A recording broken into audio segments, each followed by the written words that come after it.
বউ এভাবে নাড়াচাড়া করে না। ধুরো, ভালো লাগে না। কি একটা জামাই দিল আল্লাহ আমারে, একটু রোমান্টিক না। আরে তাই বলে কি সারাক্ষণ রোমান্টিক মুডে থাকতে হবে নাকি? সারাদিন অফিসে কাজ করেছি, এখন শরীরটা ভীষণ ক্লান্ত লাগছে, আমাকে ঘুমাতে দাও। সেটা বললে তো হবে না। আমার যখন রোমান্টিক মুড চলে আসে তখন আমাকে আদর পেতে হবে। তুমি কি আমাকে তোমার হাতের খেলার পুতুল পেয়েছো নাকি? যেভাবে তোমার ইচ্ছে করবে সেভাবে তুমি আমাকে নাচাবে। হ্যাঁ, তোমাকে যখন আমার যেভাবে নাচাতে ইচ্ছে করবে আমি তোমাকে সেভাবেই নাচাবো। প্রয়োজনে তোমার নাকে দড়ি দিয়ে ঘোরাবো। তুমি চেনোনি তো আমায়, তোমাকে আমি চিনিয়ে ছাড়বো। মাপ চাই আমি তোমার কাছে, তোমাকে চেনার আমার কোনো প্রয়োজন নেই। আমাকে ঘুমাতে দাও, আমার ভীষণ ঘুম পাচ্ছে। তুমি বলবে আর আমি তোমাকে ঘুমাতে দেব? এটা তুমি ভাবলে কি করে? আমার আদর চাই, আমাকে আদর দিতেই হবে। ধুর যা, অসহ্য যত সব। এই বলে নীল তার বউ নেহাকে ধাক্কা দিয়ে বিছানা থেকে ফেলে দিল। কি ভেবেছেন ভিউয়ার্স, এমন কিছু একটাই হয়েছে? না, এরকম কোনো কিছুই হয়নি, হয়েছে এখানে সম্পূর্ণ উল্টো ঘটনা। তো ভিউয়ার্স, কি হয়েছে চলুন সেটাই আপনাদের মাঝে শেয়ার করা যাক। নীল তার ছোট ভাই নিহানের সঙ্গে এক বিছানায় ঘুমাচ্ছিল, আর সে নিজের বউ নেহা মনে করে নিহানকে বিছানা থেকে ধাক্কা মেরে ফেলে দিয়েছে। আর এদিকে নিহান ফ্লোরে পড়ে গিয়ে কোমরে প্রচণ্ড পরিমাণ ব্যথা পেয়ে চিৎকার করে কান্না করছে। ও মা গো, বাবা গো, আম্মু তোমার ছেলে আমার কোনটা ভেঙে দিয়েছে। ওই আম্মু, কোথায় তুমি? তাড়াতাড়ি একবার এদিকে আসো। এই বলে চিৎকার করতে করতে নিহান আর এদিকে ছেলের চিৎকার শুনে রান্নাঘর থেকে ছুটে আসেন মিসেস আলিয়া বেগম। তিনি রুমে প্রবেশ করেই দেখতে পান নিহান ফ্লোরে পড়ে আছে আর কোমরে ব্যথায় ছটফট করতেছে। তিনি নিহানকে উঠিয়ে বসিয়ে বলতে থাকেন, কি ব্যাপার, কি হয়েছে? তুই এভাবে ফ্লোরে পড়ে চিৎকার করছিস কেন?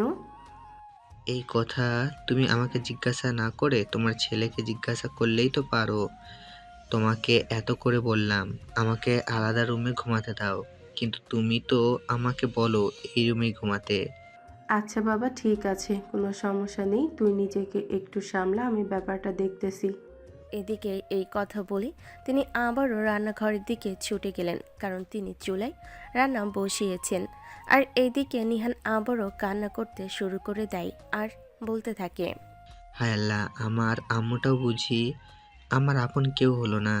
এদিকে আমার কোমর ভেঙে দিল নিজের ছেলে, আর তিনি আমাকে ফেলে রেখে রান্না করতে চলে গেছেন। এ বলে নিহান কান্না করতে থাকে। আর এইদিকে কিছুক্ষণ পর আবারও আলিয়া বেগম ওই রুমে চলে আসেন, কিন্তু নীল তখনও অঘরে ঘুমাচ্ছে, তার সেদিকে কোনো খেয়াল নেই। মিসেস আলিয়া বেগম ছোট ছেলেকে সোফায় বসিয়ে দিয়ে নীলকে ঘুম থেকে ডেকে তুলতে যান। এই নীল, ঘুম থেকে উঠতেই এসব কি শুরু করেছিস? আমি তো কিছুই বুঝতে পারছি না, তুই প্রতিদিন কেন এমন করিস? আলিয়া বেগমের ডাকে ঘুম ভাঙে নীলের। সে চোখ মেলে তাকিয়ে তারপর তার আম্মুকে বলতে থাকে, কি ব্যাপার, কি হয়েছে? আমি তো কিছুই বুঝতে পারছি না, তোমরা প্রতিদিন সকালবেলা এরকম শুরু করো কেন? এটা শুনে আলিয়া বেগম এবং ওনার ছেলে নিহান দুজনেই প্রচণ্ড পরিমাণে রেগে যান। নিহান সোফায় বসে থাকা অবস্থাতেই বলতে থাকে, তুমি যে চিরকুমার হয়ে থাকবে তার জন্য পুজো করতে তোমাকে ডেকে তুলছে। দেখো, সাত সকালবেলা ঘুম থেকে ডেকে তুলে একদম ফাইজলামো মার্কা কথাবার্তা বলবি না। এসব কথাবার্তা শুনতে একদমই ভালো লাগে না। কি হয়েছে সেটা খুলে বল, আর তা না হলে মুখ বন্ধ রাখ। হ্যাঁ, সেটাই তো করে আছি, তাও তো তোমার ভালো লাগছে না। তুমি প্রতিদিন আমার সঙ্গে নিয়ে ঘুমাও, বলবে একা একা ঘুমাতে তোমার ভয় লাগে, আর তারপর বিছানা থেকে লাথি মেরে ফেলে দিবে। ও মা গো, বাবা গো, আজ কোমরটায় যে ব্যথা পেয়েছে তা বলা বাহুল্য। এই বলে আবারও নিহান কান্না করতে শুরু করে দেয়। আর এসব দেখে নীল সে তখনই নিহানকে ধমক দিয়ে বলতে থাকে, দেখ, একদম নাটক করিস না, এসব নাটক আর ভালো লাগছে না। কি হয়েছে বল তো শুনি। তখনই পাশ থেকে মিসেস আলিয়া বেগম নিজের ছেলেকে উদ্দেশ্য করে বলতে থাকেন, নতুন করে আর কি হবে? পুরনো যা কিছু আছে সেগুলোই তো রিপিট করে কুল পাই না। আচ্ছা, তুই এরকম কেন করিস? আমি তো সেটাই বুঝতে পারছি না। রাতে একা ঘুমোতে পারিস না, বলিস ভয় লাগে, তারপর আবার ছেলেটাকে প্রতিদিন লাথি মেরে বিছানা থেকে ফেলে দিস। এই সব কিছু শুনে মুখ চেপে মুচকি মুচকি হাসে নীল। আর সেটা দেখে যাচ্ছিল আলিয়া বেগম। নীল সেটা দেখে তার আম্মুকে উদ্দেশ্য করে বলতে থাকে, দেখো আম্মু, আমি কি এসব ইচ্ছা করে করি নাকি? আমি তো তোমাদের কতবার বলেছি আমার সঙ্গে কেউ ঘুমালে আমার অস্বস্তি লাগে, কিন্তু তোমরা তো ঠিক করে নিয়েছো তোমরা আমার এ ব্যাপারে কোনো কথা শুনবে না। তোমাদের কথাকেই আমার মেনে নিতে হবে। তো আমরা কি করব সেটা তুই নিজেই বলে দে। তোকে যদি একা ঘুমোতে দেয়া হয় তাহলে মাঝরাতে চিৎকার করে সারা বাড়ি মাথায় করবি তোকে ভূতে ধরে বলে। আর সেই জন্যই তো তোমাকে তোমার ছেলে লাথি খাওয়ার জন্য পাঠিয়ে দাও। আল্লাহর কসম, আমি আজ থেকে আর এই রুমে ঘুমাতে আসবো না। তোমার ছেলের লাথি খাওয়ার আর কোনো ইচ্ছা নেই। এই বলে খোঁড়াতে খোঁড়াতে রুম থেকে বের হয়ে যায় নিহান। আর এইসব কিছু দেখে নীল আবারও দাঁতে দাঁত চেপে হাসছিল। সে সব কিছু দেখে আলিয়া বেগম আবারও নীলকে বলতে থাকেন, তোকে নিয়ে আমি আর পারি না। তোর অফিসের টাইম হয়ে গেছে মনে হয়। তাড়াতাড়ি ফ্রেশ হয়ে নিচে আয়, আমি সবার জন্য নাস্তা তৈরি করছি। এই বলে আলিয়া বেগম নীলকে আর কোনো কথা বলার সুযোগ না দিয়ে সেখান থেকে বের হয়ে সোজা কিচেনে চলে গেলেন। আর এদিকে নীল ঘড়ির দিকে তাকিয়ে দেখে অলরেডি সকাল 7:30 বেজে গেছে। সকাল 9টায় তার একটা ক্লায়েন্ট মিটিং আছে, তাই সে তাড়াহুড়ো করে বিছানা থেকে উঠে গেল। ফ্রেশ হয়ে তাড়াহুড়ো করে চলে গেল নাস্তার টেবিলে। মিসেস আলিয়া বেগম তাকে নাস্তা অলরেডি করে দিল। সে নাস্তা খাচ্ছিল। তখনই আলিয়া বেগম তার পাশে এসে বসলো আর তারপর তাকে উদ্দেশ্য করে বলতে থাকে, দেখ বাবা, আমি আর ভঙ্গি চুঙ্গি মার্কা কথাবার্তা শুনতে চাই না। তোকে যেটা বলেছি সেটা এখন থেকে করতেই হবে। এবার তোকে বিয়ে শাদী করতেই হবে। আমি এই রান্নাঘর থেকে মুক্তি পেতে চাই, সেই সাথে তোর জ্বালাতন থেকেও। আছো তুমি কেমন মামি, তো সেটাই বুঝতে পারি না। তুমি যদি নিজের সন্তানের এইটুকু জ্বালাতন সহ্য করতে না পারো তাহলে তুমি কেমন মা সেটা তুমি নিজেই আমাকে বলো। দেখ, আমি কোনো কথা শুনতে চাই না। আমি গঠককে বলে দিয়েছি তোর জন্য পাত্রী দেখতে। পাত্রী পছন্দ হলেই বিয়ে ফাইনাল। আমি আর কোনো কথা শুনতে চাই না। সে তোমাদের যা ইচ্ছে তোমরা তাই করতে পারো, কিন্তু আমি এখন বিয়ে করছি না। আমি যেই মেয়েটাকে প্রতিদিন স্বপ্নে দেখি সেই মেয়েটাকে যদি পাই তবেই বিয়ে করব। এগুলো কোন ধরনের পাগলামি মার্কা কথাবার্তা? আমি তো সেটাই বুঝতে পারছি না। সেই মেয়েটাকে তুই কবে পাবি আর কবে বিয়ে করবি তার জন্য কি আমরা সবাই অপেক্ষা করে বসে থাকবো নাকি? আমি তোমাদেরকে বসে থাকতে বলিনি। তোমাদের যা ইচ্ছে হয় তোমরা তাই করতে পারো, কিন্তু আমি এখন বিয়ে করছি না। সেই কথাটা তোমাদেরকে পরিষ্কারভাবে জানিয়ে দিলাম। এই বলে নীল নাস্তা শেষ করে বাসা থেকে বের হয়ে গেল, তার মায়ের কোনো কথাতে পাত্তা না দিয়ে। রাস্তায় দাঁড়িয়ে আছে, অটো কিংবা সিএনজির জন্য অপেক্ষা করছে।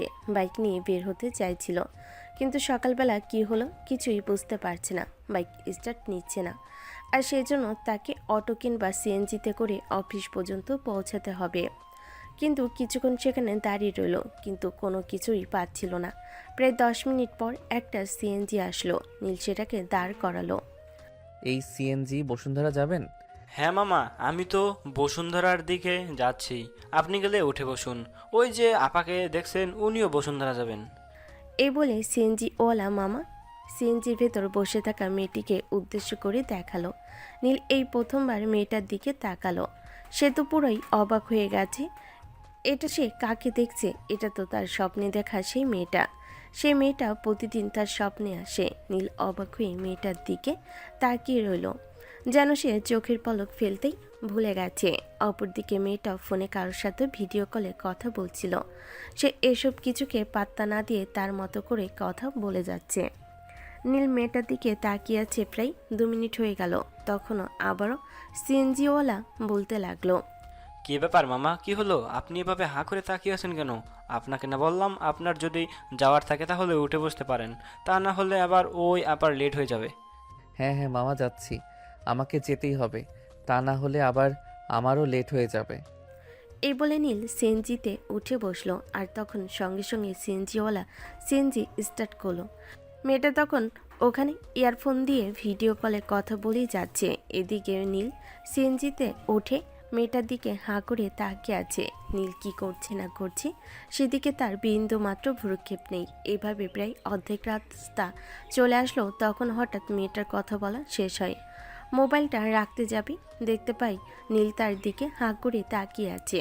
মেয়েটা এই প্রথমবার নীলের দিকে তাকালো, তারপরই নীলকে নিজের দিকে তাকিয়ে থাকতে দেখে বলতে লাগলো, এই যে হ্যালো মিস্টার, এক্সকিউজ মি, আপনি এভাবে হাবলার মতো আমার দিকে তাকিয়ে আছেন কেন? নেহার কথায় নীল বাস্তবে ফিরে আসলো, আর সে তখন একটু ভ্যাপাচাকা খেয়ে বলতে লাগলো, না মানে হ্যাঁ আসলে ম্যাডাম। এই বলে নীল তোতলাতে শুরু করলো। সে একজেক্ট কোনো উত্তর দিতে পারছিল না নেহাকে। আর তখনই নেহা একটু রেগে গিয়ে নীলকে বলতে লাগলো, আমি বুঝি না আপনাদের মতো ছেলেদের কি সমস্যা।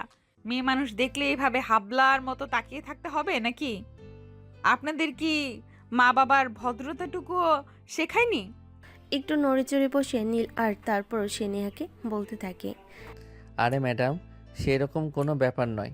মানুষ সুন্দরের পূজারি, আর ছেলে মানুষ সুন্দরী মেয়ে মানুষ দেখে তার দিকে তাকাবে, এটাই তো স্বাভাবিক, তাই নয় কি?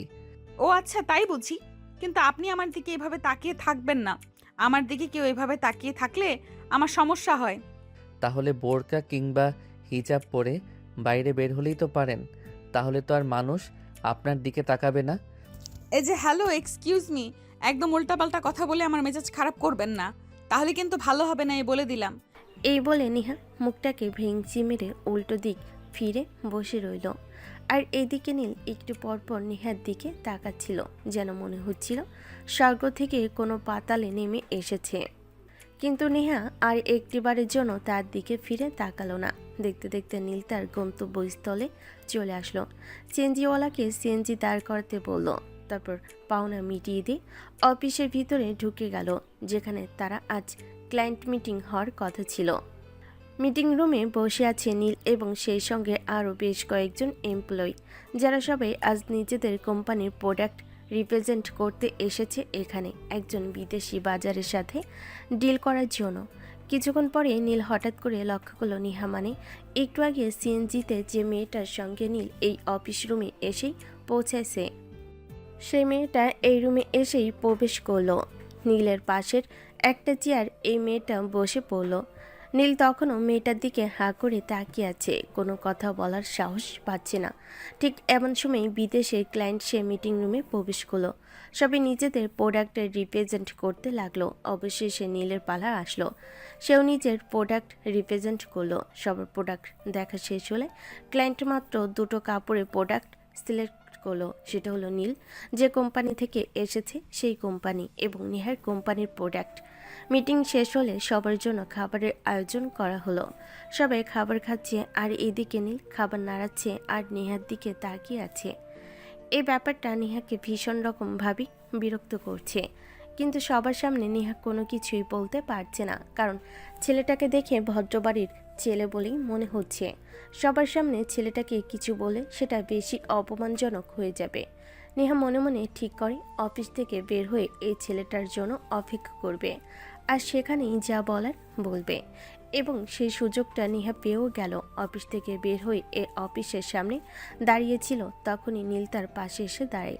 নীল কিছু বলতে চাইছিল, আর ঠিক তখনই নেহা নিজের থেকেই বলতে থাকে, এই যে মিস্টার, কি সমস্যা আপনার? আমি তো কিছুই বুঝতে পারছি না, আপনি এভাবে হাবলার মতো বারবার আমার দিকে তাকিয়ে থাকেন কেন? ওই যে আমি তো আপনাকে তখনই বলেছি, সুন্দরী মেয়েদের প্রতি পুরুষের এক অন্যরকম আকর্ষণ কাজ করে, তাই তো আমি এভাবে আপনার দিকে তাকিয়ে থাকি। দেখুন, একদম ভালো হবে না বলে দিচ্ছি। ছ্যাঁচড়া ছেলে মানুষের তাকিয়ে থাকবেন না।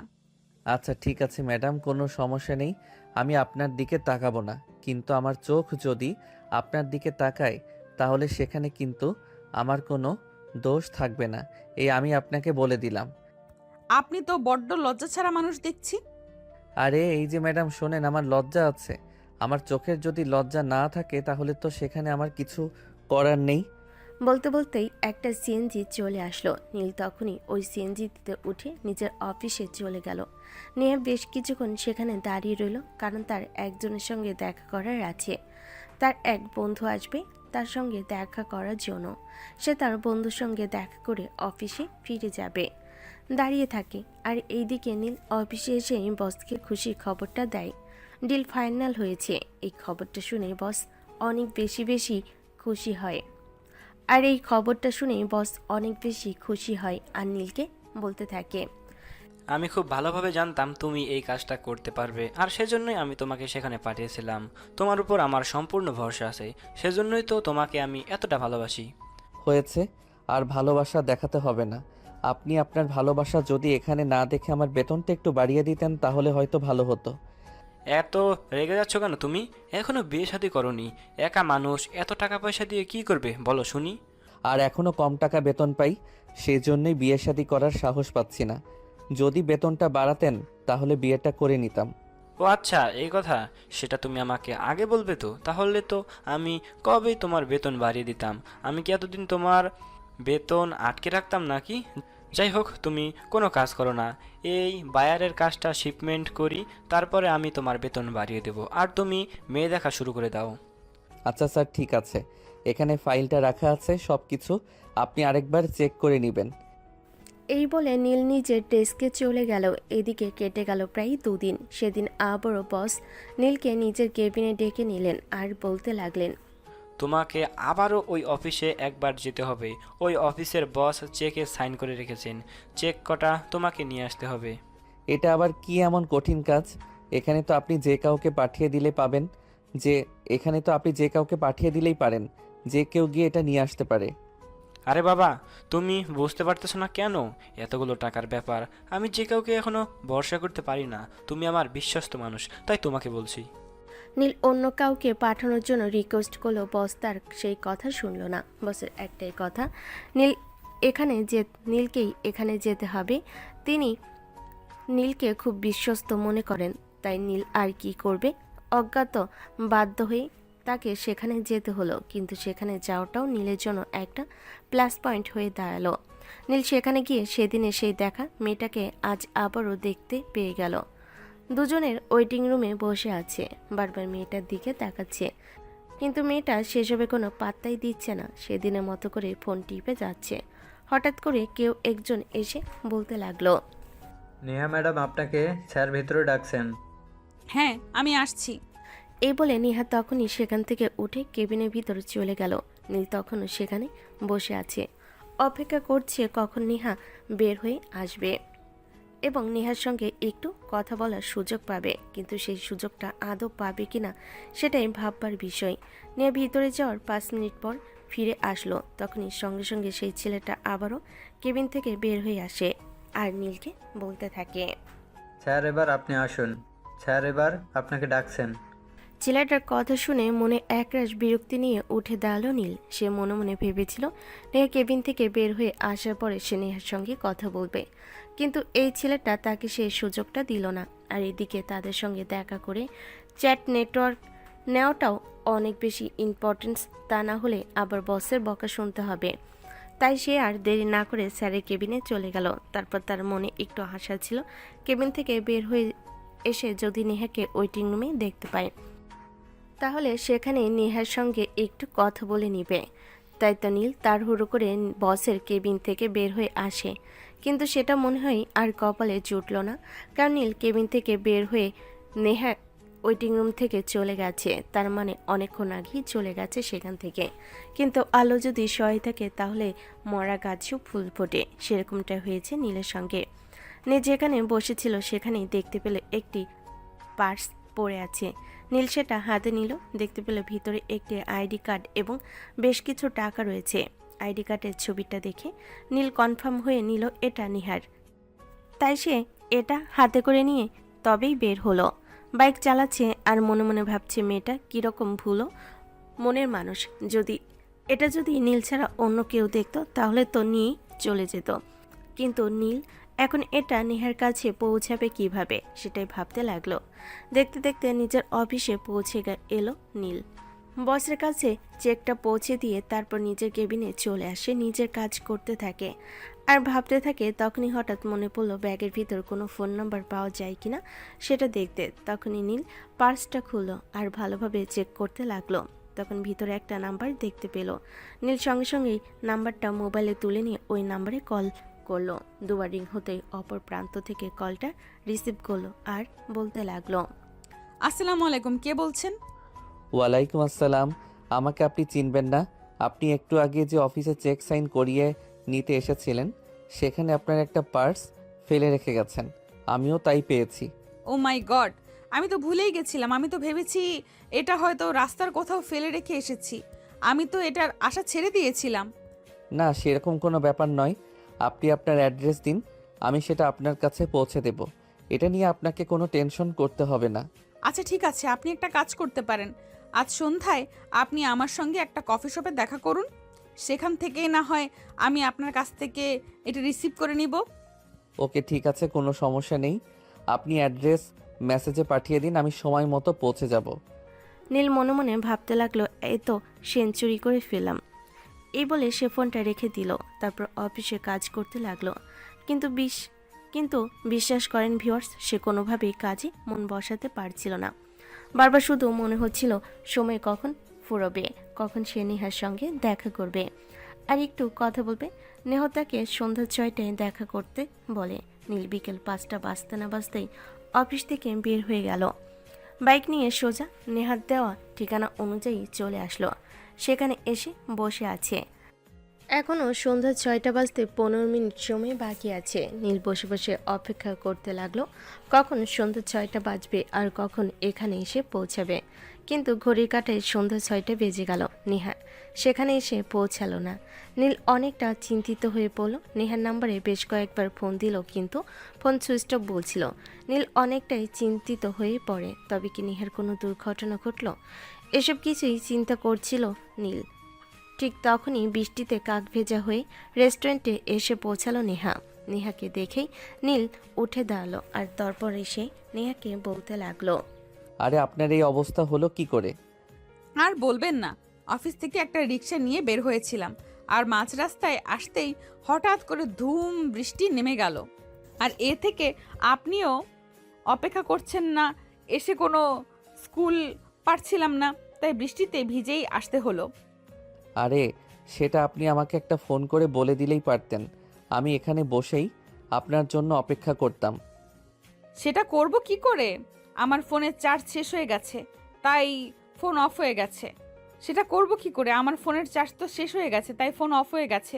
তা না হলে তো আমি চাইছিলাম আপনাকে ফোন করে বলার জন্য।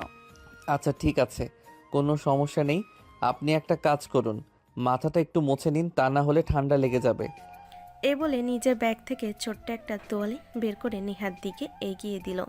নেহাও কোনো কিছু চিন্তা না করে নীলের হাত থেকে ওটা নিয়ে মাথাটা মুছে নিল আর তারপরে বসতে বসতে বলতে লাগলো, ধন্যবাদ আপনাকে। বলুন কি খাবেন, চা না কফি? আপনি কোনটা খাবেন বলুন? আপনার সঙ্গে এই প্রথমবার বাইরে মিট করতে আসলাম, আজ আমার আপনাকে ট্রিট দেওয়া প্রয়োজন। আরে না, সেরকম কোনো ব্যাপার নয়।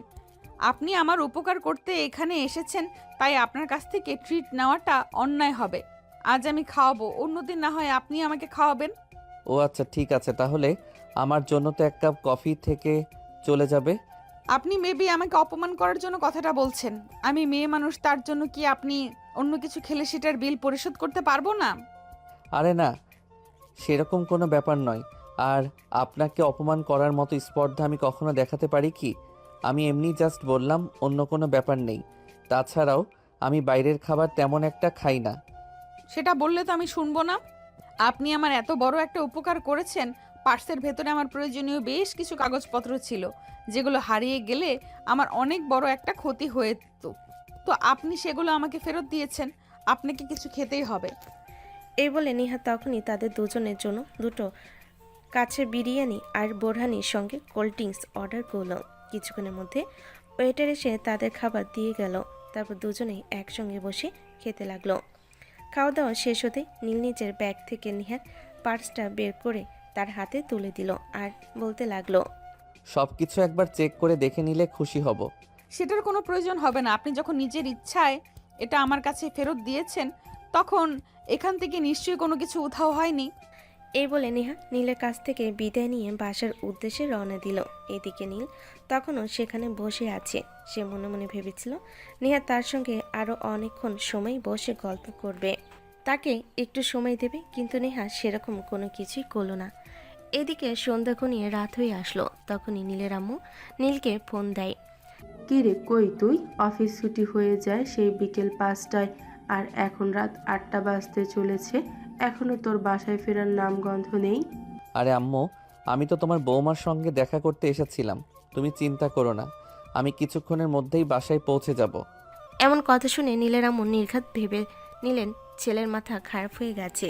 যে ছেলে এখনো পর্যন্ত নিজের থেকে সহজে কোনো মেয়ে মানুষের সঙ্গে কথা বলে না, সেই ছেলে কিনা বউয়ের সঙ্গে দেখা করতে। তাই তো নীলের আম্মু নীলকে বলতে লাগলো। দেখ, ফালতু কথা বলা বন্ধ করে, এসব ফালতু কথা বলা আমার একদমই ভালো লাগছে না। বাসায় কখন আসবি সেটাই বল। আরে আম্মু, আমি কোনো ফালতু কথা বলছি না, যা সত্যি তাই বলছি। আমি তোমার বৌমার সঙ্গে দেখা করতে এসেছিলাম। কিন্তু মিসেস আলিয়া বেগম এইসব কিছু মজার ছলেই নিচ্ছিলেন, তাই তো তিনি ফোনটা কেটে দিলেন। আর এই দিকে নীল মায়ের কাছে কোনো পাত্তা না পেয়ে তখন বাধ্য হয়ে ফোনটা রেখে দিয়ে রেস্টুরেন্টের বাইরে এসে দাঁড়ায়। সত্যি বাইরে অনেক বৃষ্টি হচ্ছিল, তাই বাইকটা ভিজে একাকার হয়ে গেছে। সে বাইক চালিয়ে বাসায় চলে আসলো। কলিং বেলে চাপ দিতে তার ছোট ভাই এসে দরজাটা খুলে দিল, আর তখনই বলতে লাগলো। ভাইয়া, আমার চকলেট কোথায়? চকলেট দাও।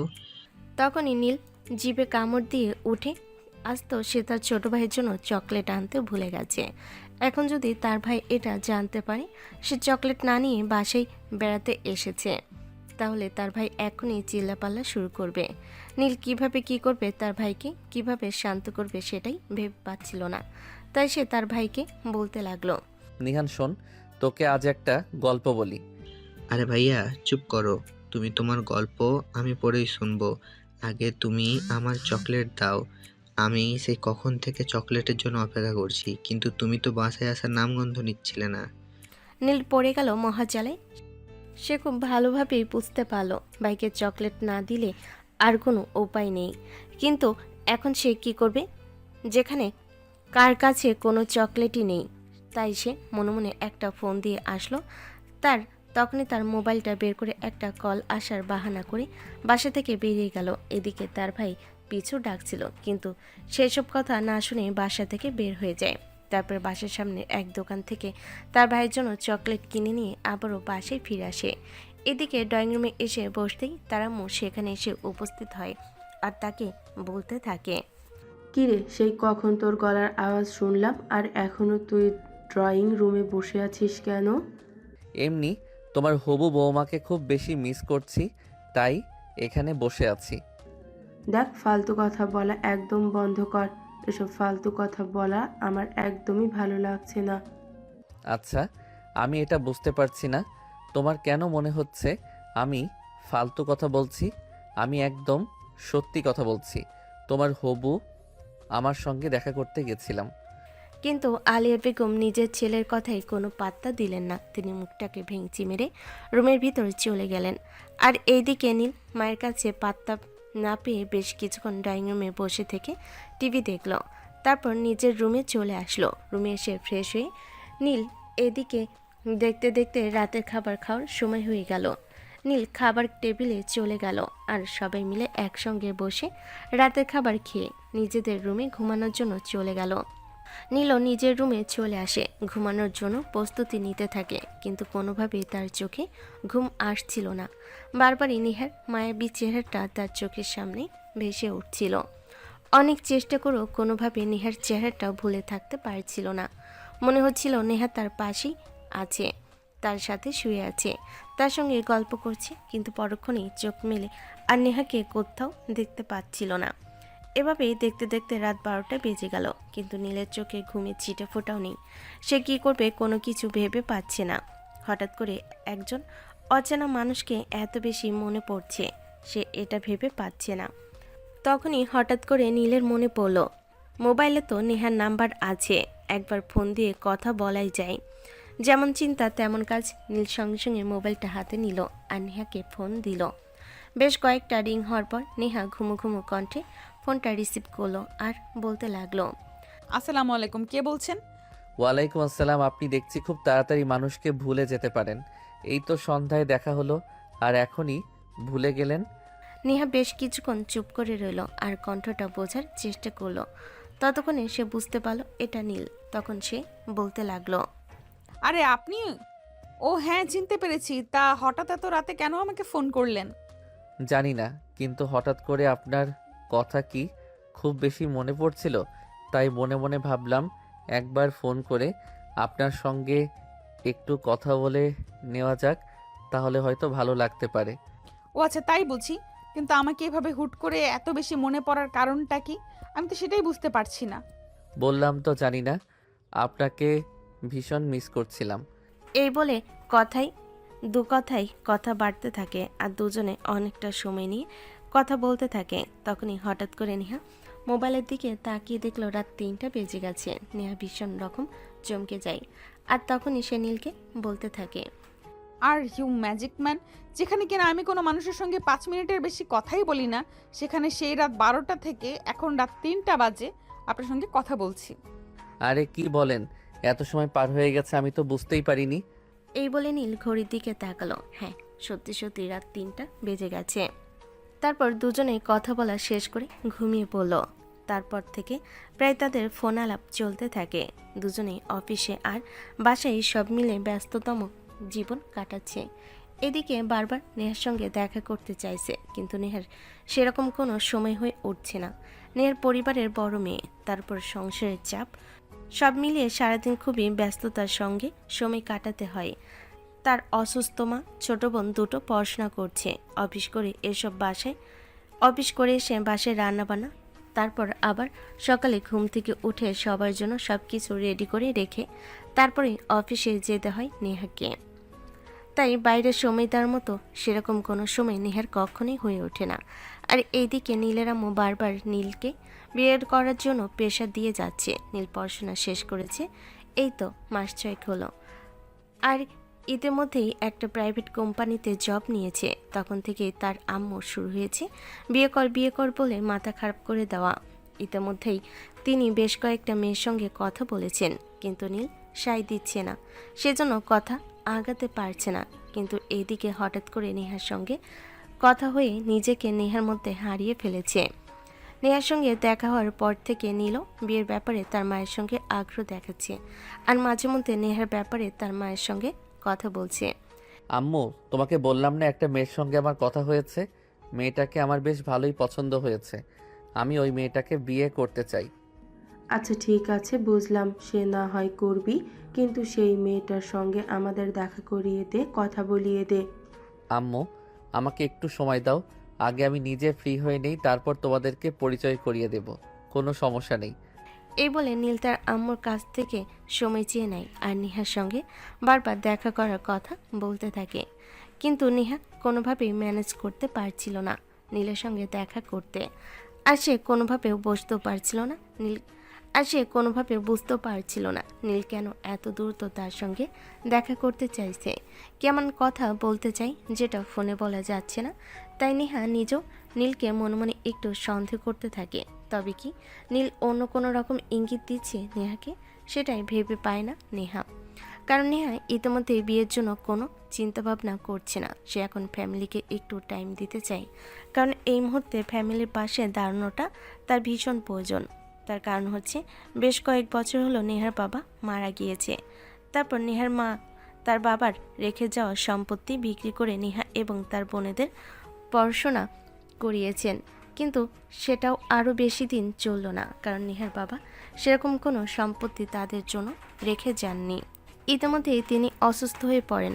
তখনই হঠাৎ করে নেহার চাকরিটা হয়ে গেল, যেটা ছিল তাদের পরিবারের জন্য খুবই বড় একটা ব্যাপার।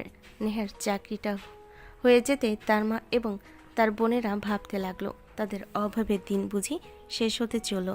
নেহাও মনে মনে এরকমটাই ভাবতে লাগলো, কারণ এখন আর তাদেরকে অর্থ অভাবে দিন কাটাতে হবে না। নেহার যে কোম্পানিতে চাকরি হয়েছে সেই কোম্পানিতে নেহার বেতন মান্থলি 30,000 টাকা ধরা হয়েছে। নেহার বেতনের টাকা দিয়ে তার পরিবার খুব ভালোভাবে চলেও যেত, সেটা কোনো সমস্যা ছিল না। তবে নেহার মা নেহার চাকরি হওয়ার পর থেকে আরও ভীষণভাবে অসুস্থ হয়ে পড়েন, যার কারণে নেহার উপর প্রেশারটা আরও বেশি বেড়ে গেল। যাই হোক ভিউয়ার্স, সেসব কথা না হয় আপনারা গল্পের মধ্যেই জেনে নেবেন। এখন আমরা বর্তমান সময়ে ফিরে আসি। আজ সকালবেলা ঘুম থেকে উঠে নেহা সবার প্রথমে ফ্রেশ হয়ে নিল, তারপরই কিচেনে চলে গেল সবার জন্য নাস্তা বানানোর জন্য। নাস্তা বানানোর কাজ শেষ হতে না হতেই তার ছোট বোন নাস্তার টেবিলে চলে আসে, আর সে নেহাকে উদ্দেশ্য করে বলতে থাকে, কিরে আপু, তোর নাস্তা বানানো এখনো ভালো না? সকালবেলা উঠে আগে আমাদের নাস্তাটা বানিয়ে দিবি। এইটুকু কাজ তুই করতে পারিস না? আরে বোন, তুই এভাবে কেন কথা বলছিস? সকালবেলা উঠে আমি তোদের জন্য নাস্তা বানিয়ে দিয়ে তারপর অন্যান্য কাজ করি। সে তো তুই আমাদের উদ্ধার করে ছেড়ে দিয়েছিস। একেবারে এখন সকাল 7টা বাজে, এখনো নাস্তা পেলাম না। আমাকে তো টিউশনে যেতে হবে, তাই নয় কি? এই নে, তোর নাস্তা রেডি করা আছে, তুই খেয়ে নে। আমি আম্মুকে নাস্তা খাইয়ে দিয়ে ওষুধ খাইয়ে দেব, তারপর আবার আমাকে একটু বাজারেও যেতে হবে দুপুরে রান্না করে, তবে তো অফিসে যেতে হবে। নেহার কথা শুনে তার ছোট বোন মুখটাকে একটা ভেঙচি মারল। যদিও কিছু বলতে চাইছিল, কিন্তু নেহা তাকে সেই সুযোগ না দিয়ে সেখান থেকে চলে গেল। নেহা তার আম্মুকে নাস্তা খেতে দিয়ে তারপর বাজারে ব্যাগ দিয়ে বাইরে বের হয়ে গেল। বাজার করে এনে দুপুরের রান্না শেষ করে তবে সে অফিসে বের হলো। লাঞ্চ শেষ করে নিজের কেবিনে বসে একটু বিশ্রাম নিচ্ছিল। ঠিক ওই সময়ে নীল নেহাকে ফোন করলো আর বলতে লাগলো, আসসালামু আলাইকুম, কি অবস্থা, কেমন আছেন? ওয়ালাইকুম আসসালাম। আলহামদুলিল্লাহ, আল্লাহর অশেষ রহমতে ভালোই আছি। আপনার কি অবস্থা? আপনি কেমন আছেন? এই তো আলহামদুলিল্লাহ ভালোই আছি। আপনাকে সেই কবে থেকে বলছি একটু আমার সঙ্গে দেখা করার জন্য। আপনি কি আমার সঙ্গে দেখা করতে চাইছেন না নাকি? আজ আমি একটা ব্যাপার কোনোভাবেই বুঝতে পারছি না, আপনি এইভাবে কেন আমার সঙ্গে কথা বলার জন্য উতলা হয়ে আছেন? আপনার কি কোনো ইম্পর্টেন্ট প্রয়োজন আছে নাকি? দরকার আছে বলেই তো আমি আপনার সঙ্গে দেখা করতে চাইছি। সেটা আপনি কেন বুঝতে পারছেন না বলুন? বলুন না, আপনি কবে আমার সঙ্গে দেখা করতে পারবেন? আচ্ছা ঠিক আছে, আজ সন্ধ্যায় আপনি সেদিন যে কফি শপে এসেছিলেন সেখানে চলে আসবেন, আমি সেখানেই আপনার সঙ্গে দেখা করে নেব। এই বলে নেহা ফোনটা কেটে দিল। আর এদিকে নীল মনে মনে অনেক বেশি খুশি হলো। এতদিন পর সে নেহার সঙ্গে দেখা করতে চলেছে। অবশেষে সে নেহাকে নিজের মনে কথা জানাতে পারবে। এই কথা চিন্তা করতে করতে সে অফিসের কাজগুলো দ্রুত শেষ করে নিল।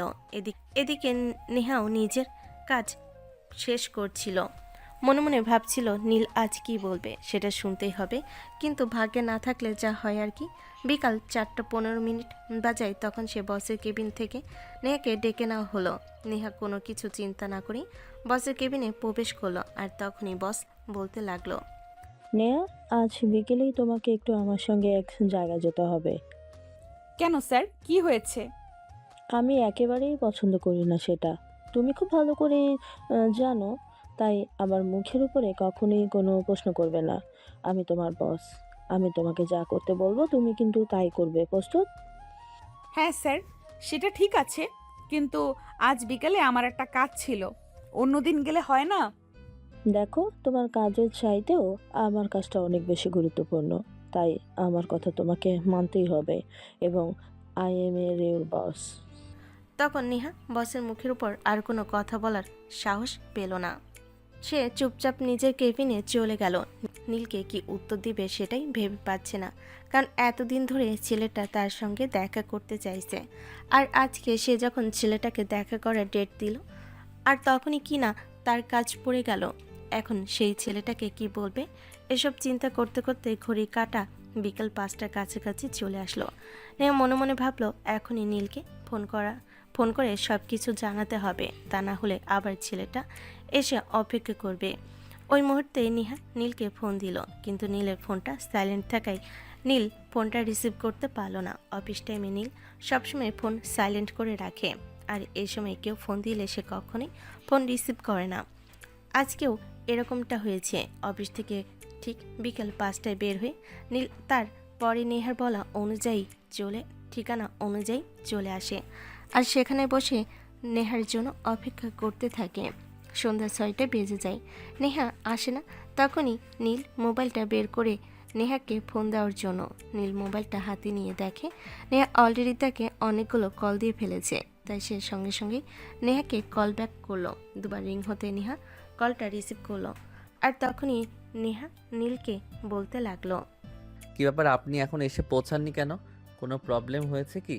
না মানে আসলে সরি, আমি আজ আসতে পারবো না। আমাকে আজ বসের সঙ্গে একটা জায়গায় যেতে হচ্ছে। প্লিজ আমায় ক্ষমা করবেন। কথাটা শুনে কথাটা শুনে নীলের মনটা ভীষণ খারাপ হয়ে গেল।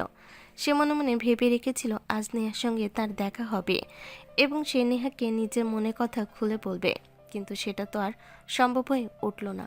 ভারাক্লান্ত মনে সে রেস্টুরেন্ট থেকে বের হয়ে বাসার দিকে এগোতে থাকে। বাসায় এসে মুখ ভার করে ড্রয়িং রুমে বসে থাকে।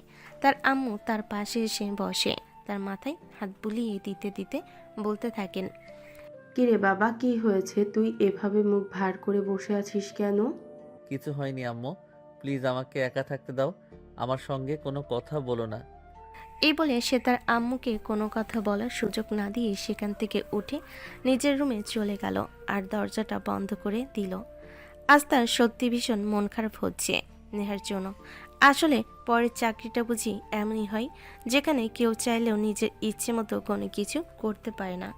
আর সেজন্যই তো নেহা আজ ইচ্ছে থাকা সত্ত্বেও তার সঙ্গে দেখা করতে পারল না। অপরদিকে নেহাও সেই একই অবস্থা। সে একজন মানুষকে কথা দিয়েছিল তার সঙ্গে দেখা করবে, কিন্তু বসের কথা রাখতে গিয়ে সে দেখাটা আর করা হয়ে উঠল না। সেও ভীষণ মন খারাপ নিয়ে বসের সঙ্গে একটা ক্লায়েন্ট মিট করতে আসে। তবে ব্যাপারটা যদি সে পর্যন্তই শেষ হয়ে যেত তাহলে তো ভালোই ছিল, কিন্তু হয়ে গেল অন্য কিছু। নেহা ওই মিটিং শেষ করে বাসায় রওনা দিতে দিতে একদম রাত 9টার মতো বেজে গেল। তখন বস নেহাকে বলতে থাকে তাকে বাসায় পৌঁছে দেওয়ার জন্য, যদিও প্রথমে নেহা রাজি হচ্ছিল না। সে বসকে বারবার বলছিল সে রিক্সা করে বাসায় চলে যাবে, কিন্তু এত রাতে একটা মেয়ে মানুষকে এতটা রাস্তায় একা একা যেতে দেওয়া ঠিক হবে না। সেজন্য নেহা প্রথমে রাজি না হলো, অবশেষে বসের কথাই রাজি হয়ে গেল। বাসে এসে পৌঁছাতে পৌঁছাতে মোটামুটি রাত 10:30টার মতো বেজে গেল। কলিং বেলে চাপ দিতে নেহার ছোট বোন এসে দরজাটা খুলে দেয়।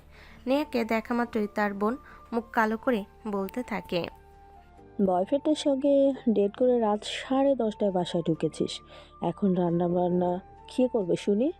ছোট বোনের মুখ থেকে এমন অপমানজনক কথা শুনে প্রচণ্ড পরিমাণ রেগে যায় নেহা। কিন্তু কি করবে, নিজের ছোট বোন বলে কথা, তাকে তো আর রাগ দেখানো যাবে না। তাই সে নিজেকে কন্ট্রোল করে নিয়ে বোনকে বলতে লাগলো, রূপা প্লিজ কন্ট্রোল ইউর সেলফ। কিসের কন্ট্রোল ইয়োর সেলফ? তোমার অফিস হাইয়েস্ট ছুটি হতে সন্ধে 6টা বাজতে পারে, আর এখন রাত 10:30 বাজে। এতক্ষণ তুমি কোথায় ছিলে? কার সঙ্গে সময় কাটিয়েছো? আম্মু তোমাকে কোনো কিছু জিজ্ঞাসা করে না, সেজন্য কি তুমি এই বাসায় থেকে যা ইচ্ছে তাই করবে? নেহা নিজেকে আর কন্ট্রোল করতে পারল না, নিজের ছোট বোনকে ঠাস করে একটা চর বসিয়ে দিয়ে বলতে লাগলো, তুমি একটু বেশি বেয়াদব হয়ে গেছো। আমি অফিসের কাজে বসের সঙ্গে ক্লায়েন্ট মিটিংয়ে গিয়েছিলাম। রাত 10টায় কোনো ক্লায়েন্ট মিটিং থাকতে পারে, সেটা আমার খুব ভালোভাবেই জানা আছে। এসব ব্যাপারে আমাকে আর কোনো কথা বলতে হবে না। এই বলে রূপা সেখান থেকে সরে গেল। নেহা তার সঙ্গে আর কোনো তর্ক করার মুডে নেই, তাই সে নিজের রুমে চলে গেল। ব্যাগটা রেখে জামা কাপড় ছেড়ে দিয়ে ফ্রেশ হয়ে নিল। রাত 11টা কিচেনে এসে নেহা দেখতে পায় ছোট বোনেরা এখনও রান্নাবান্না কোনো কিছুই করেনি।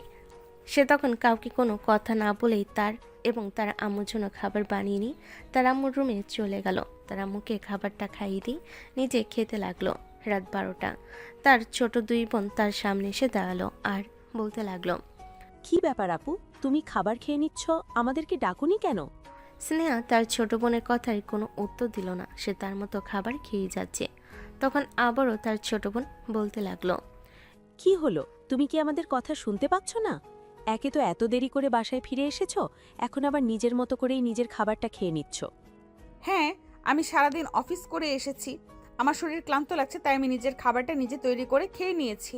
এবার তোমাদের যদি মনে হয় নিজেদের খাবার নিজেরা তৈরি করে নাও। এই কথা শোনা মাত্রই নেহার ছোট দুই বোন ভীষণ পরিমাণ রেগে গেল। তারা কি বলবে কি করবে কিছুই ভেবে পাচ্ছে না। রাত 12টা বাজে, তারা এখনও রাতের রান্না করবে। তাছাড়া তারা কখনো রান্না বান্না করে না। আগুনের কাছে গেলে তাদের স্কিন ড্যামেজ হয়ে যাবে, তাই তারা বাসায় থেকে সেরকম কোনো কাজ কখনোই করে না। সকালবেলা ঘুম থেকে উঠে নাস্তা করা, তারপর টিউশন শেষ করে কলেজে যাওয়া, আর কলেজ থেকে এসে নিজের পড়া কমপ্লিট করা, এতটুকুই তাদের কাজ। তারা কখনো গোসল শেষ করে নিজেদের জামা কাপড়গুলো পর্যন্ত পরিষ্কার করে না, সেগুলো নেহাকেই করতে হয়। তারপর নেহা তাদের কোনো কথাই বলে না। ছোট মানুষ এই কথা বলে নেহা কাজগুলো নিজে করে নেয়। বিনিময়ে আজ বোনদের কাছ থেকে এই কথা শুনতে হলো নেহার, তাই সে নিজেকে কন্ট্রোল করতে না পেরে এই কাজটা করেছে। সে খাওয়া শেষ করে নিজের রুমে গিয়ে দরজা লাগিয়ে দিয়ে ঘুমিয়ে পড়ল। এদিকে তার ছোট বোনেরা রান্না করতে পারবে না, সেজন্য খাবার না খেয়ে রুমে চলে যায়। তাদের রুমে মুড়ি আর বিস্কিট রাখা ছিল, তারা সেগুলো খেয়ে রাতটা কাটিয়ে দিল। পরের দিন সকালবেলা ঘুম থেকে উঠে নেহা আবারও গতকালকের মতো করে আজকেও নেহা তার এবং তার আম্মুর জন্য খাবার তৈরি করে তার আম্মুকে খাইয়ে দিল। আর নিচে খাচ্ছিল, ঠিক ওই সময় তার বোনেরা দুজনেই খাবার টেবিলে আসে। সকালবেলা টেবিলে এসে নিজেদের জন্য খাবার তৈরি না দেখে বোনেদের মেজাজ আরও খারাপ হয়ে গেল। আর তারা বলতে লাগলো, আপু তুই এসব কি শুরু করেছিস আমাদের সঙ্গে? এই বাড়িতে থেকে কি আমরা 3 বেলা খাবারও খেতে পারবো না নাকি? কে বলেছে তোমরা এই বাড়ি থেকে নিজেদের খাবার খেতে পারবে না? নিজেদের তৈরি করে তারপর খেয়ে নাও, আমি একবারও তোমাদের নিষেধ করিনি। এই বলে নিজের খাবার শেষ করে রুমে চলে গেল নেহা। আর এদিকে নেহার এমন কথা শুনে তার দুই বোন রাগে গজগজ করতে লাগলো। তার কি করবে কিছুই বুঝতে না পেরে দুজনে মিলেই সিদ্ধান্ত নিল আজ নিজেরাই নিজেদের জন্য খাবার তৈরি করবে। নেহা শুধুমাত্র 3 বেলা খাবার তৈরি করে, তাতে কি এমন মহাভারত অশুদ্ধ হয়ে যায়? এটা তাদের বুঝে আসে না। এই কথা বলতে বলতে দুজনে মিলে কিচেনে প্রবেশ করলো আর রান্না করার প্রস্তুতি নিতে লাগলো। কিন্তু তারা তো কখনো রান্নাই করেনি, তাহলে রান্না করবে কিভাবে সেটাই ভাববার বিষয়। দুজন মিলে আটা গোলাতে গেল, একজন আটা দেয়, একজন পানি দেয়। এভাবে আটা শক্ত হয়ে যায় না, হলে পানি বেশি হয়ে যায়। চলে গেল প্রায় 20 মিনিট সময়, কোনোভাবে আটার ডো ঠিক করতে পারছিল না। অবশেষে ঠিক হলো। তখন তারা তাকিয়ে দেখতে পেল মোটামুটি 1 কেজির বেশি আটা তারা গুলিয়ে ফেলেছে। কেয়ার করার যা হওয়ার তো তা তো হয়েই গেছে। অবশেষে তারা দুজনে 4টা রুটি বানিয়ে ডিম ভাজি করে কোনো রকমে খেয়ে নিল, আর বাকি আটাটা ফ্রিজে রেখে দিল। এদিকে নেহা অফিসে নিজের কাজ করতে থাকে আর মনে মনে ভাবতে থাকে, বোনেদের সঙ্গে এরকম করাটা কি আদৌ উচিত হয়েছে? ওরা তো ছোট মানুষ। পরক্ষণে আবারও নেহার এটা মনে হতে থাকে, ওদেরকে একটু হলেও শিক্ষা দেওয়া উচিত। ওরা কেন এরকম কিছু করবে? সব কিছু ভাবতে ভাবতে অফিসের কাজ শেষ করে নেহা আর বিকেল 5:30টায় অফিস থেকে বের হয়ে মায়ের জন্য ওষুধ আর প্রয়োজনীয় জিনিসপত্র নিয়ে বাসায় প্রবেশ করে। এদিকে তার ছোট বোনেরা দুপুরের খাবারও খেতে পায়নি, মুখ দুটো শুকিয়ে একদম ছোট ছোট হয়ে গেছে। নেহা বাসায় প্রবেশ করা মাত্রই তার বোনেরা দৌড়ে তার কাছে চলে আসলো আর তার পা জড়িয়ে ধরে বলতে লাগলো, প্লিজ আপু, আমাদের ক্ষমা করে দাও, আমরা ভুল করে ফেলেছি। তোমার সঙ্গে এরকম আচরণ করা একদমই উচিত হয়নি। এই বলে নেহার দু বোন নেহার পা জড়িয়ে ধরে কান্না করতে থাকে আর ক্ষমা চাইতে থাকে। নেহা এরকমটা কখনো কল্পনাও করেনি, কারণ তার কাছে দু বোন তখন এরকমভাবে ক্ষমা চায়নি। নেহা তখন তাদের দুজনকে উঠিয়ে বলতে থাকে, আচ্ছা ঠিক আছে, আমি তোমাদের দুজনকেই ক্ষমা করে দিলাম।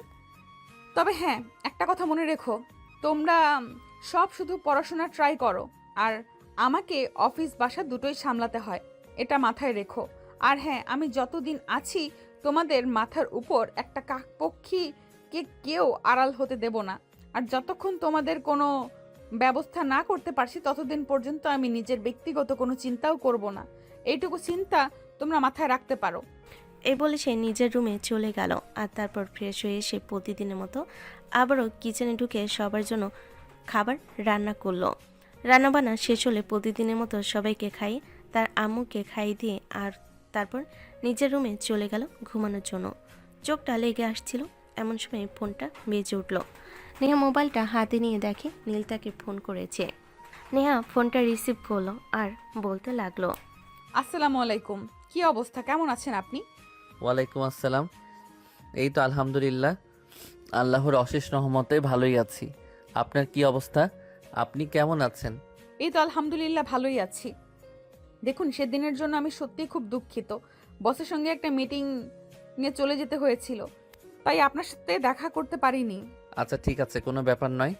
আপনি চাইলে আমরা আগামী শুক্রবার দেখা করতে পারি। একদম আপনি ঠিক কথাই বলেছেন। আগামী শুক্রবারে আমরাও অফিসে ছুটি আছে, আমার অফিসে ছুটি আছে, অফিসে সবাই পিকনিকে যাবে, কিন্তু আমি যাব না। সেদিন আমি আপনার সঙ্গে দেখা করতেই পারি। এই বলে দুজনেই কথা বলতে লাগলো। কথা বলতে বলতে কখন যে ঘন্টা পেরিয়ে গেল সেটা কেউ টেরই পেল না। প্রায় 2 ঘন্টার মতো সময় কথা বলে তারপর ফোনটা রেখে দিয়ে দুজনেই ঘুমিয়ে পড়ল। দেখতে দেখতে শুক্রবার চলে আসলো। দুপুর 2টা। নীল নেহাকে ফোন করে কোথায় দেখা করবে সেটা জানতে চায়। নেহা তাদের বাসার পাশের একটা পার্কের অ্যাড্রেস বলে দিল। নীল যথাসময়ে সেখানে চলে আসলো। নেহা রেডি হয়ে বাসা থেকে বের হতে যাবে, এমন সময় তার ছোট বোন পিছন থেকে বলতে থাকে, কিরে আপু, আজ হঠাৎ তুই এত সাজুগুজু করে কোথায় যাচ্ছিস? তুই তো কখনোই এত সাজুগুজু করে কোথাও যাস না। যদিও নেহাকে টিটকারি মেরে কথাটা বলা হয়েছে, কিন্তু নেহা সেই কথার কোনো উত্তর তো প্রয়োজন মনে করলো না। সে চুপচাপ বাসা থেকে বের হয়ে গেল। বাসার সামনে থেকে একটা রিক্সা নিয়ে পার্কে চলে আসে। সেখানে নীল আগে থেকেই অপেক্ষা করছিল। নেহা আসা মাত্রই নীল নেহাকে নিয়ে বসে বসে গল্প করতে লাগলো। বেশ অনেকক্ষণ সময় কেটে গেল, কিন্তু নীল নেহাকে কেন দেখা করতে বলেছে সেটাই বলছে না এখনো। তাই নেহা নীলকে বলতে থাকে, কি ব্যাপার, আপনি আমাকে কিছু বলতে চাইছিলেন, কিন্তু সেটা না বলে আপনি এইভাবে কথা কেন ঘুরাচ্ছেন? আমি তো সেটাই বুঝতে পারছি না। দেখুন না, মানে আসলে আমি সত্যি আপনাকে কিছু বলতে চাই, কিন্তু সেটা কিভাবে বলবো সেটাই বুঝে উঠতে পারছি না। এত হেয়ালি না করে বলে ফেললেই তো পারেন। না, মানে আসলে আমি আপনাকে বিয়ে করতে চাই। How jokes! আপনি কি আমার সাথে মজা করছেন নাকি? I am serious. আমি আপনার সঙ্গে কোনো মজা করছি না, যা সত্যি তাই বলছি। আমি সত্যি সত্যি আপনাকে বিয়ে করতে চাই। দেখুন, আপনার কি একবারও মনে হচ্ছে না আপনার চোখে সমস্যা আছে, ডাক্তার দেখানো প্রয়োজন? এ বলে নেহা বলে তাকে, দেখুন, আপনাকে দেখতে এখনও পিচি পিচি লাগে। জানেন, আমার মনে হয় আপনি সত্যি সত্যি আমার চাইতে বয়সে অনেকটাই ছোট হবেন। এই কথা শুনে নীল হাসতে থাকে আর সে বলতে থাকে, ও আচ্ছা, তাই বুঝি। তাহলে তো ভালোই হলো। আমি আপনার জুনিয়র জামাই হতে পারবো, তাতে আমার কোনো সমস্যা নেই। আমি সিরিয়াস বলছি, আমি আপনার চাইতে বয়সে বড় হব। আমিও সিরিয়াস, আমিও সত্যি কথাই বলছি। আমি আপনাকে বিয়ে করতে চাই, এতে কোনো ফেক নেই। দেখুন, ফাজলামি বাদ দিন। আমি এখন বিয়ে শাদী বা প্রেম টেম ওইসব কিছু নিয়ে চিন্তা করছি না। আমার ফ্যামিলির যে অবস্থা, এই মুহূর্তে ফ্যামিলির পাশে থাকাটা আমার জন্য সবচাইতে বেশি গুরুত্বপূর্ণ। এই বলে নেহা সেখান থেকে উঠে চলে যেতে চাইছিল, আর ঠিক তখনই নীল পিছন থেকে নেহার হাতটা ধরে ফেলে আর বলতে থাকে, আপনি আমার চাইতে বয়সের সিনিয়র, সেটা আমি খুব ভালো করেই জানি, কারণ আমি আপনার সঙ্গে দেখা করার আগেই আপনার ব্যাপারে সব কিছু খোঁজ খবর নিয়েছি। কিন্তু যেদিন আপনাকে আমি প্রথম দেখেছিলাম সেদিনই আপনাকে আমার পছন্দ হয়ে গেছিল। ফাজলামো বাদ দিন, বাস্তবে ফিরে আসুন। আমি বাস্তবেই আছি ম্যাডাম, আমি একদম সত্যি কথাই বলছি। আপনাকে যেদিন আমি প্রথম থেকেই সেদিনই আপনাকে আমি ভালোবেসে ফেলি। এটা শুনে তো নেহা ভীষণ রকম অবাক হয়। সে হাঁ করে নীলের দিকে তাকিয়ে আছে।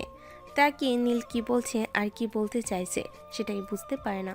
তখনই নীল আবারও নিজের থেকেই বলতে থাকে সব কিছু। নেহার সঙ্গে দেখা করার আগে থেকে সে প্রতিদিন নেহাকে স্বপ্নে দেখত। নেহার স্বপ্নে তার কাছে আসতো, সব কিছু খুলে বলে নেহাকে। আর সব কিছু শুনে নেহা বলতে থাকে, ঘুমিয়ে থাকা স্বপ্নগুলো ঘুম পর্যন্তই সীমাবদ্ধ, এগুলোর সঙ্গে বাস্তবতার কোনো মিল নেই। এই বলে নেহা সেদিনের মতো সেখান থেকে চলে আসে। তবে নীল হাল ছেড়ে দেওয়ার মতো ছেলে নয়।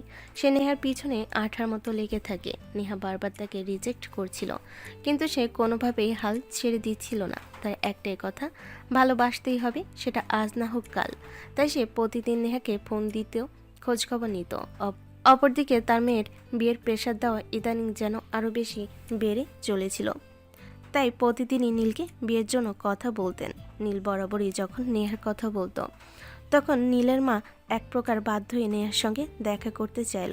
অবশেষে নেহা যখন কোনো সারা শব্দ করছিল না, তখন নীল বাধ্য হয়ে হঠাৎ করে একদিন নেহাদের বাড়িতে তার আম্মুকে নিয়ে চলে আসে। নেহা তখন অফিসে ছিল। কলিং বেলে চাপ দিতেই নেহার ছোট বোন এসে দরজাটা খুলে দেয়। নীল এবং তার ছোট বোনকে সালাম দিয়ে ভেতরে ঢোকার অনুমতি প্রার্থনা করে। রূপা তখন তাদেরকে ভেতরে ঢুকতে দেয়, ড্রয়িং রুমে এনে বসতে দিয়ে তারপর বলতে থাকে। আপনাদেরকে তো চিনতে পারলাম না। আজকে আগে কখনোই আপনাদেরকে তো দেখছি বলেও মনে হচ্ছে না। মা, আমাদেরকে তো মেয়ে চিনবে না, কারণ আমরা আজকের আগে কখনো তোমাদের বাড়িতে আসিনি। আমরা তোমার আম্মুর সঙ্গে দেখা করতে এসেছি। তোমার আম্মু কোথায়? রূপা তখন তাদেরকে তার আম্মুর রুমে নিয়ে গেল। তার আম্মু বিছানায় শয্যাশায়ী। তিনি একা একা বিছানা থেকে উঠতে পারে না। আলিয়া বেগম ওনার পাশে গিয়ে বসলেন, ওনার মাথায় হাত রেখে বলতে লাগলেন। বোন, আপনার কাছে একটা জিনিস চাইতে এসেছিলাম, কিন্তু আপনার যে অবস্থা সেখানে আমি কি করে চাইবো সেটাই ভেবে পাচ্ছি না। দেখুন, আপনি কি চাইতে এসেছেন সেটা নিয়ে যদি ভাই আমাকে বলতে পারেন, যদি সেটা আমার সামর্থ্যের মতো হয় তাহলে আমি অবশ্যই আপনাকে দেব। আসলে আমার একটা মেয়ে প্রয়োজন, তাই আপনার কাছে একটা মেয়ে চাইতে এসেছিলাম। মানে আপনি কি বলতে চাইছেন? আমি সত্যিই বুঝতে পারছি না, একটু খুলে বলবেন কি? মিসেস আলিয়া বেগম নেহার আম্মুকে সব কিছু খুলে বলেন। সব কিছু শুনে নেহার আম্মু বেশ কিছুক্ষণ চুপ করে রইলেন, আর তারপরেই বলতে লাগলেন। দেখুন, মেয়ে যেহেতু বড় হয়েছে, বিয়ে তো তাকে দিতেই হবে, কিন্তু এই মুহূর্তে আমি কোনো সিদ্ধান্ত নিতে পারছি না। তার জন্য আমি আন্তরিকভাবে দুঃখিত। হ্যাঁ, আমি খুব ভালোভাবেই বুঝতে পারছি আপনি কেন সিদ্ধান্ত নিতে পারছেন না। দেখুন, সে সব কিছু নিয়ে আপনার কোনো চিন্তা করতে হবে না। এই বলে তিনি বলতে থাকেন, নীলের আব্বু মারা গেছে আজ থেকে প্রায় 10 বছর আগে। তিনি বাড়িটাকে একটু বড় করে বানিয়েছিলেন, যাতে ছেলে মেয়ে সবাইকে নিয়ে একসঙ্গে একই বাড়িতে থাকতে পারেন। বাড়িতে তারা 3 জন মাত্র মানুষ। 3টা রুম ছাড়া বাকি সব রুমগুলো একদম খালি পড়ে থাকে। তাই তিনি যদি চান বিয়ের পরে নেহার পুরো ফ্যামিলি এই কথা শুনে নেহার আম্মু সেরকম একটা খুশি না হলেও নেহার 2 বোন ভীষণ খুশি হয়, কারণ তাদের এই বাড়িটা ভাঙ্গা চোরা। নেহা একা একা চাকরি বাকরি করে বাড়ি ঘর ঠিক করতে পারছে না। এখানে থাকতে তাদের একদমই ভালো লাগে না। তাছাড়া রুমগুলো ছোট ছোট। নেহা এক রুমে থাকে, তার আম্মু অন্য রুমে, আর একটা রুমে তারা 2 বোন। তাই তারা যদি অন্য একটা বড় বাড়িতে শিফট হতে পারে সেটা তাদের জন্যই ভালো হবে। তাই নেহার ছোট বোন নেহার আম্মুকে বলতে থাকে। আম্মু, তুমি আর না করো না, এমন সুযোগ আর দ্বিতীয়বার পাবে না। ছেলেটা যথেষ্ট ভালো। এখানেই তোমার মেয়েকে বিয়ে দিলে তোমার মেয়ে সহ আমরা গোটা পরিবার খুবই ভালো থাকতে পারবো। কিন্তু তারপরে নেহার সিদ্ধান্তের একটা ব্যাপার স্যাপার আছে, তার সঙ্গে আগে কথা বলা উচিত। সে যদি রাজি হয় তারপরে এই ব্যাপারে আগানো উচিত। কিন্তু নেহার 2 বোন এসব কোনো কথাই শুনল না। তারা তাদের আম্মুকে রাজি করিয়েই ছাড়লো নীলের সঙ্গে নেহাকে বিয়ে দেবে। নেহার 2 বোন মিলে সেই খুশিতে নীল এবং তার আম্মুর জন্য নাস্তা বানানোর আয়োজন করে। তারা খুব বেশি কিছু করতে পারেনি, শুধু চা নাস্তার আয়োজনই করতে পেরেছে। এদিকে বিকেল পেরিয়ে সন্ধ্যা হতে চলে, আর তখনই নেহার অফিস ছুটি হয়। নেহা বাসায় ফিরে আসে।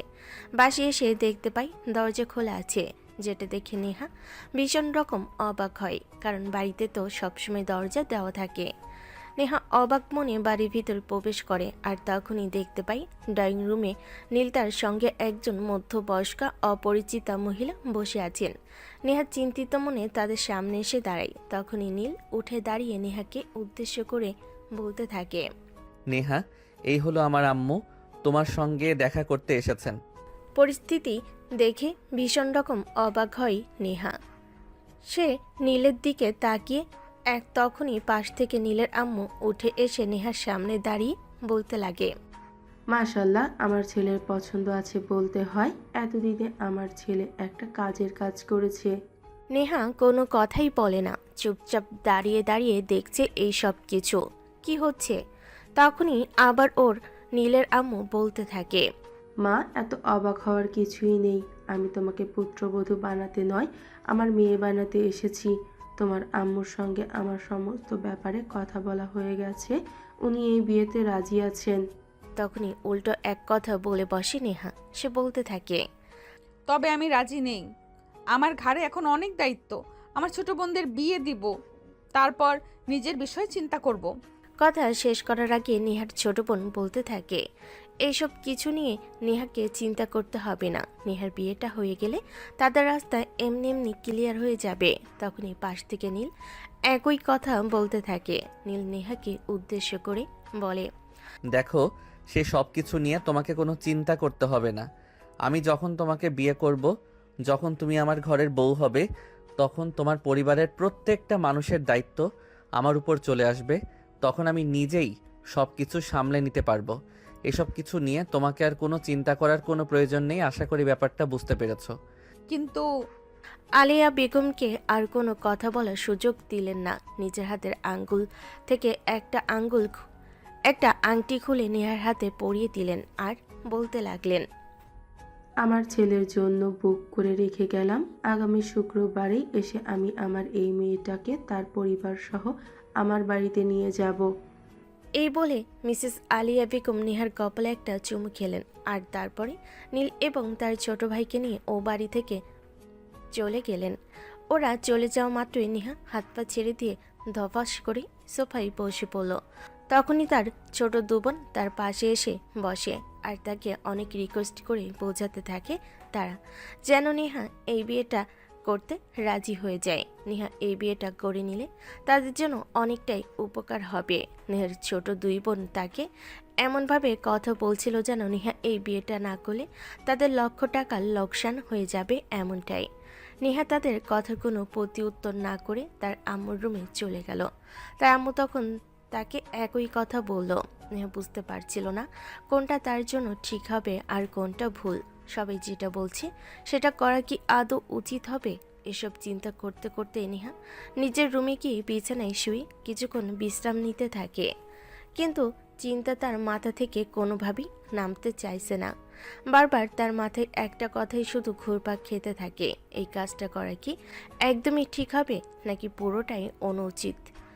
এভাবেই সন্ধ্যা ঘনিয়ে রাত হয়ে গেল, কিন্তু নেহা কোনো রকম কোনো সিদ্ধান্তে উপনীত হতে পারল না। রাতের খাওয়া দাওয়া শেষ করে নেহা ঘুমাতে যাবে এমন সময় হঠাৎ করেই নীল নেহাকে ফোন দেয়। ফোনটা রিসিভ করতে চাইল না, তাই ফোনটা সাইলেন্ট করে রেখে দিল।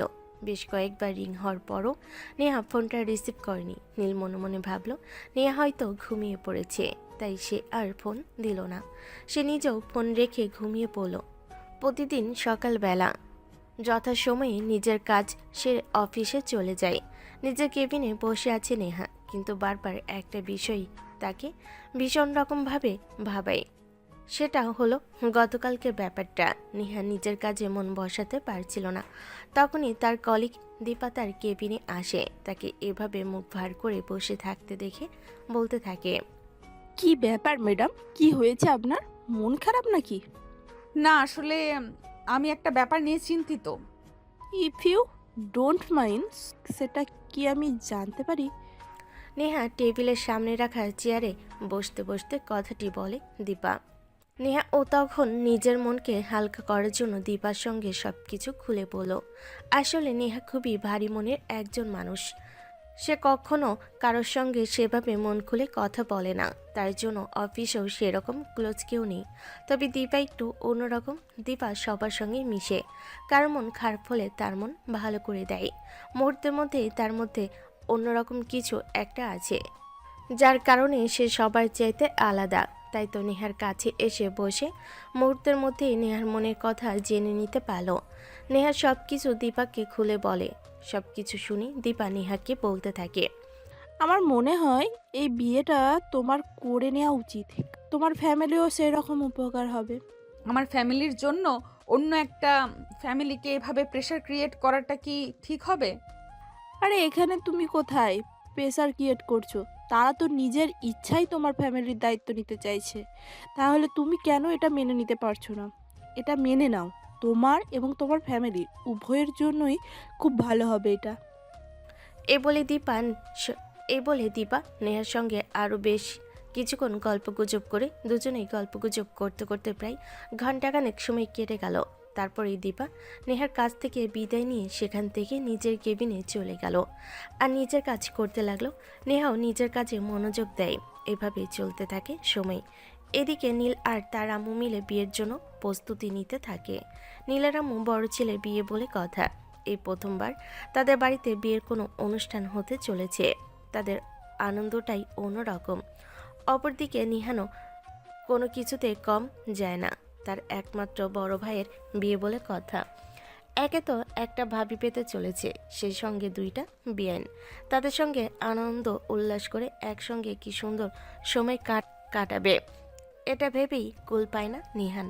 সেদিন তো কথার চক্করে নিহান তার আম্মুকে বলে ফেল, আম্মু একটা কাজ করো না, ভাইয়াকে তো বিয়ে দিয়ে দিচ্ছ, ভাইয়ার একটা শালিকার সঙ্গে আমাকেও বিয়েটা দিয়ে দাও, তাহলে তো হয়ে যায়, একসঙ্গে বাড়িতে দুটো বউ চলে আসে। নিহান এই কথাটা মজা করে বলে, সেটা তার আম্মু খুব ভালোভাবেই বুঝতে পারে। তাই ছেলের মাথায় একটা থাপ্পড় মেরে বলতে থাকে, ভালো হয়ে যা, ভালো হলে পয়সা লাগে না। ওরা তোর চাইতে বয়সে বড় হবে।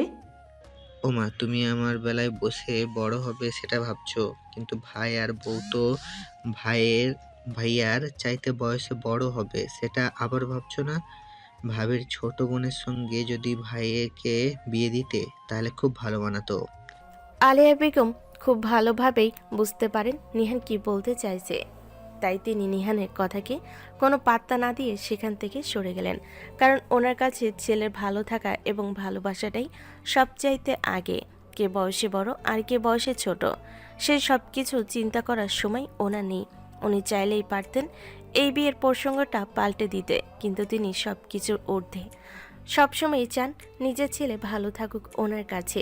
নিজের ছেলের ভালো থাকাটার উপরে আর কিছু নেই। তাই তো তিনি মেয়েকে দেখেই বুঝতে পারেন মেয়ে ছেলের চাইতে বয়সে বড় হবে, কিন্তু তারপর বিয়ের পাকা কথা বলে আসেন। কাল বাদে পরশু নীল আর নেহার বিয়ে। বাড়িতে বিয়ে তোড়জোড় চলছে, যদিও দুপক্ষের কারোরই সেরকম কোনো গার্ডিয়ান নেই। তবে নীলের আম্মু নেহার আম্মু এবং পরিবারকে স্পষ্টভাবে জানিয়ে দিয়েছেন তারা যেন কোনো কিছুর আয়োজন না করে, যেন এই বিয়েতে তাদের পক্ষ থেকে 200 টাকাও খরচ না হয়। সে ব্যাপারে তিনি যথেষ্ট নজরদারি করেছেন, কারণ তিনি বিয়ে করে বাড়িতে বউ না একটা মেয়ে নিয়ে আসতে চান। যত খরচাপাতি স্বভাবে নিজেই বহন করবেন বলেই জানিয়েছেন নীলের আম্মু। নীলেরও সে ব্যাপারে কোনো দ্বিমত নেই। সেও চায় না তার দ্বারা কারোর কোনো ক্ষতি হোক। তাই তো বিয়ের সমস্ত খরচাপাতি নীল এবং তার পরিবার বহন করে। আজ নীল এবং নেহার বিয়ে। নেহাকে লাল টুকটুকে একটা বেনারসিতে সাজিয়ে নীলদের বাড়িতে নিয়ে আসা হয়েছে। সেই সঙ্গে নিয়ে আসা হয়েছে নেহার আম্মু এবং তার ছোট 2 বোনকে। যদিও নেহার আম্মু স্বেচ্ছায় এখানে আসতে চাইছিলেন না, কিন্তু নিজের ছোট 2 মেয়ে এবং নীলের আম্মু জোড়াজড়িতে তিনি আসতে বাধ্য হন। কারণ ওনার পাশে একজন মানুষ ভীষণ প্রয়োজন। ওই বাড়িতে থাকলে সেটা হয়ে উঠত না। তাই সব কিছুর কথা চিন্তা করে তিনি রাজি হয়ে যান। নেহার ছোট 2 বোন এই বাড়িতে এসে ভীষণ খুশি।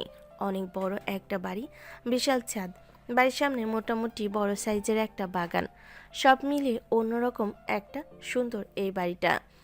নীল তাদেরকে বাড়িতে নিয়ে এসে নেহার ছোট 2 বোনকে তাদেরকে আলাদা আলাদা 2টো রুম দেখিয়ে দিল। আর তারপরে নেহার আম্মু যে রুমে থাকবে সেই রুমটাকে সুন্দর করে পরিপাটি করে সাজিয়ে গুছিয়ে দিল নীল এবং তার আম্মু দুজনে। নেহার ছোট 2 বোন ঘুরে ঘুরে বাড়িটা দেখছিল, তখনই সেখানে সে উপস্থিত হয় নিহান টিটকারি মেরে বলতে থাকে, এই যে আমার রিয়ান সাহেবা, শুধু নিজেদের রুমেই থাকেন না, মাঝে মধ্যে একটু আমার রুমে আইসেন। দুষ্টামি করে কথাটা বলে নিহান। আর এটা খুব ভালোভাবেই বুঝতে পারে নেহার 2 বোন। তারা তখন বলতে থাকে, দুজনকে একসঙ্গে সামলাতে পারবেন তো? চেষ্টা তো করতে পারি, চেষ্টা করতে ক্ষতি কি? এই বলে একটা দুষ্টামি মার্কা হাসি দেয় নিহান। আর তারপরে নিহান সেখান থেকে চলে যায়। রাত 11টা, সবাই নিজেদের রুমে চলে গেছে ঘুমানোর জন্য। একজনের চোখে এখনো ঘুম নেই, আর সেটা হলো নিহা। সে নীলের রুমে বসে বসে অপেক্ষা করছে নীলের জন্য। অপরদিকে নীল বাড়িতে কিছু মেহমান এসেছিল, তাদেরকে বিদায় দিতে স্টেশনে গিয়েছিল, এখনো আসেনি। রাত 12টা বাজে। নীল বাসে এসে পৌঁছালো মেহমানদেরকে ছেড়ে দিয়ে। বাড়ির মেন গেট লাগিয়ে দিয়ে সিঁড়ি দিয়ে উপরে উঠতে যাবে, তখনই পিছন থেকে কেউ একজন বলতে থাকে, কি ব্যাপার দুলা ভাই, এত রাতে আবার আপুর জন্য কি আনতে গেছিলেন? তার থেকে আমরা ভাগ পাবো নাকি? হ্যাঁ ভিউয়ার্স, আপনারা একদমই ঠিকই শুনেছেন। নীলের ছোট চালি তিশা নীলকে এভাবে কথাটা বলে। এই কথা শুনে নীল চরমভাবে লজ্জায় পড়ে গেল। সে ভেবে পাচ্ছিল না সে তিশাকে কি বলবে, কিন্তু কোনো উত্তর না দিয়ে সে তো আর এখান থেকে পালিয়ে যেতে পারবে না। তাই সে তিশাকে বলতে লাগলো, নাম আইডিয়ার শালিকা, আমি তোমার আপুর জন্য কোনো কিছু আনতে যাইনি। মেহমানদেরকে বিদায় দিতে গিয়েছিলাম। এখনও তো তোমার আপুর সঙ্গে দেখাই হলো না। আমার বউটা সেই কখন থেকে আমার জন্য অপেক্ষা করছে। হ্যাঁ হ্যাঁ, সেটাই তো বলছি। আপনি এতক্ষণ বাইরে কি করছিলেন? 10টা না 5টা না, একটা মাত্র বউ আপনার, তাও সেই কখন থেকে অপেক্ষা করাচ্ছেন। সরি মাই ডিয়ার শালিকা, আমি এখন গেলাম, তোমরা থাকো। এই বলে নীল উপরে চলে আসে। দরজা খুলে রুমের ভিতরে প্রবেশ করতে নেহা বিছানা থেকে নেমে আসে। নীল দরজাটা লাগিয়ে দিয়ে পিছন ফিরে তাকিয়ে থাকে। নেহা তার সামনে দাঁড়িয়ে আছে। মনে মনে ভাবলো নেহা হয়তো প্রচণ্ড পরিমাণ রেগে গেছে, এখন তাকে যা ইচ্ছে তাই বলতে পারে। কিন্তু নেহা সেরকম কিছু করে না।